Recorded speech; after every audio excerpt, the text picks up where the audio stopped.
Hi dears, welcome to Mantra sari draping studio. Set sari എങ്ങനെ ധാവണിയായിട്ട് ഉടുക്കാം എന്നതാണ് ഇന്നത്തെ എൻ്റെ വീഡിയോ ഇഷ്ടപ്പെടുകയാണെങ്കിൽ സപ്പോർട്ട് ചെയ്യുക. എന്നാൽ നമുക്ക് വീഡിയോയിലേക്ക് പോകാം. സെറ്റ് സാരി എങ്ങനെ ധാവണിയായി ഉടുക്കാം എന്നതാണ് ഞാനിവിടെ കാണിക്കുന്നത്. നമ്മൾ സാധാരണ സാരി ആയാലും സെറ്റ് സാരി ആയാലും ഉടുക്കുന്ന പോലെ തന്നെ ഒരു റൗണ്ട് ചുറ്റി ആദ്യം എടുക്കുക. ചുറ്റി എടുത്ത ശേഷം രണ്ടാമത്തെ റൗണ്ടിൻ്റെ ഈ പോർഷൻ ഇവിടെ ഹോൾഡ് ചെയ്തിട്ട് നേരെ മുന്താണിയുടെ പോർഷൻ ഇതുപോലെ പ്ലീറ്റ് ചെയ്തെടുക്കുക. ഇത് അറേഞ്ച് ചെയ്ത് പ്ലീറ്റ് ചെയ്ത് എടുത്ത ശേഷം രണ്ടാമത്തെ പോർഷൻ ചുറ്റി എടുക്കുന്നതിന് പകരം ഷോൾഡറിൻ്റെ പുറകിലൂടെ കൊണ്ടുവന്ന് ഫ്രണ്ടിലേക്ക് ഇടുക. ഫ്രണ്ടിലിട്ട ശേഷം മുന്താണിയുടെ ഈ പോർഷൻ ഈ ബോർഡറിനെ ഫ്രണ്ടിലേക്ക് കൊണ്ടുവന്ന് ഇവിടെ പിൻ ചെയ്യുക. ഫ്രണ്ടിലൊരു പിൻ കൊടുക്കുക. അപ്പോൾ നമ്മൾ സാധാരണ സാരി ഉടുക്കും പോലെ തന്നെ ആദ്യം ഒരു റൗണ്ട് ചുറ്റി വന്നു.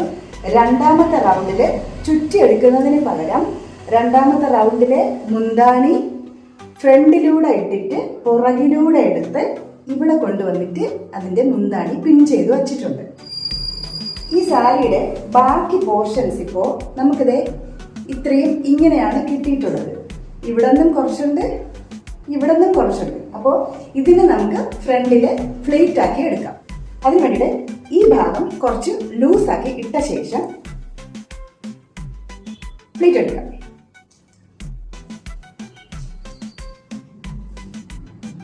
വലിയ പ്ലീറ്റോ ചെറിയ പ്ലീറ്റോ നിങ്ങൾക്ക് ഇഷ്ടമുള്ളതുപോലെ സാരിയുടെ ലെങ്തിനനുസരിച്ചിട്ട് എടുത്തോളണം.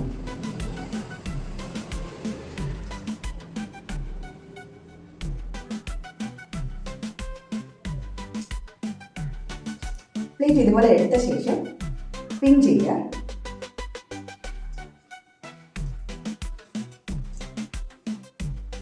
അത് കഴിഞ്ഞിട്ട് ഇതുപോലെ പ്ലീറ്റ് എടുത്ത ശേഷം പിൻ ചെയ്ത് ടക്കിൻ ചെയ്യുക.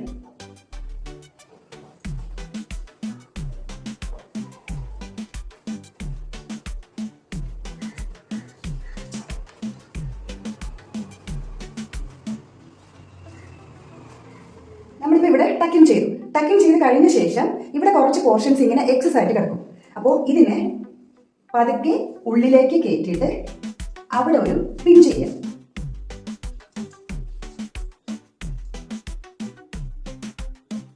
ഈ പോർഷനെ ഉള്ളിലേക്ക് കയറ്റിയിട്ട് ഇവിടെ ഒരു പിൻ കൊടുക്കുക. ഓക്കെ, ഇവിടെ ഇങ്ങനെ നമ്മൾ ഉള്ളിലേക്ക് ആ പോർഷൻ കയറ്റി പിൻ ചെയ്യാം. ബാക്കി വരുന്ന ഈ പോർഷൻ നീറ്റായിട്ട് അറേഞ്ച് ചെയ്ത് പിൻ ചെയ്തെടുക്കാം.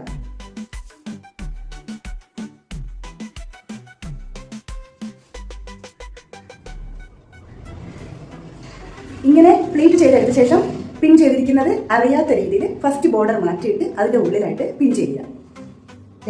ഇതുപോലെ ഫസ്റ്റ് ബോർഡർ മാറ്റിയിട്ട് ഈ പോർഷനിൽ പിൻ കൊടുക്കുക. നോർമൽ സാരി റാപ്പിങ്ങിൽ നമുക്ക് ഈ രീതി ഉപയോഗിക്കാം.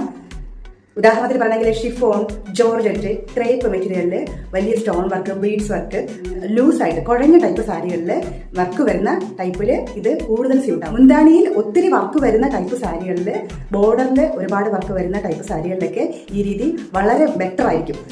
അതുമാത്രമല്ല, ദയവ് ചെയ്ത് വണ്ണമുള്ളവർ ഇത്രയും വൈറ്റ് ബോർഡർ സാരീസ് ഒന്നും യൂസ് ചെയ്യരുത്. അവർ നേർത്ത ബോർഡർ, അതിലെന്തെങ്കിലും സ്റ്റോൺ വർക്ക്, ബീഡ്സ് വർക്ക് ഇതൊക്കെ ആണെങ്കിലും മുന്താണിയിലെ ഒത്തിരി ഡിസൈൻ വന്നിട്ട് ഒത്തിരി വർക്കുകൾ വന്നിട്ട് ചെറിയ ബോർഡർ വരുന്ന സാരികൾ വണ്ണമുള്ളവർ ഈ രീതിയിൽ യൂസ് ചെയ്യുക. അത് നോർമൽ ടൈപ്പിലായാലും അങ്ങനെ തന്നെയാണ്. വണ്ണമുള്ളവർ ഒത്തിരി വീതിയുള്ള ബോർഡർ സാരികൾ സെലക്ട് ചെയ്യരുത്. നിങ്ങൾക്കൊരു പാർട്ടി വെയർ ആയിട്ടോ എന്തെങ്കിലും പ്രത്യേക ഫംഗ്ഷനിൽ യൂസ് ചെയ്യാൻ വേണ്ടിയിട്ടോ ഒക്കെ ഈ രീതി വളരെ നന്നായിരിക്കും. നിങ്ങൾക്കും ട്രൈ ചെയ്യാവുന്നതാണ്. സിമ്പിൾ മെത്തേഡാണ്. ജസ്റ്റ് ഒന്ന് ശ്രദ്ധിച്ചാൽ മതി, നിങ്ങൾക്ക് അതിൻ്റെ ട്രിക്ക് മനസ്സിലാവും. അപ്പോൾ ഇത് നിങ്ങൾ ട്രൈ ചെയ്ത് നോക്കാൻ ശ്രമിക്കുക. ഇതിൻ്റെ കൂടെ ഒരു ഹിപ്പ് ബെൽറ്റും കൂടെ കൊടുത്തു കഴിഞ്ഞാൽ സംഗതി സൂപ്പറാണ്.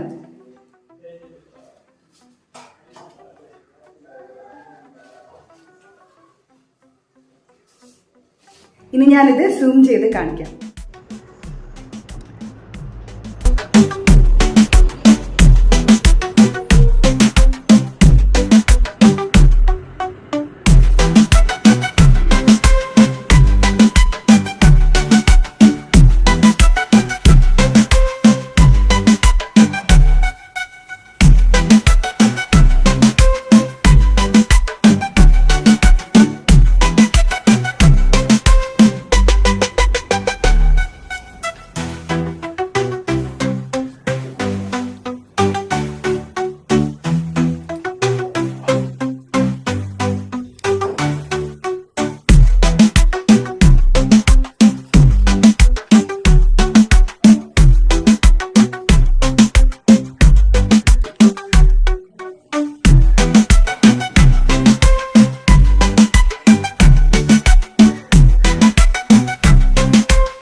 വീഡിയോയിൽ കാണാം. ബൈ.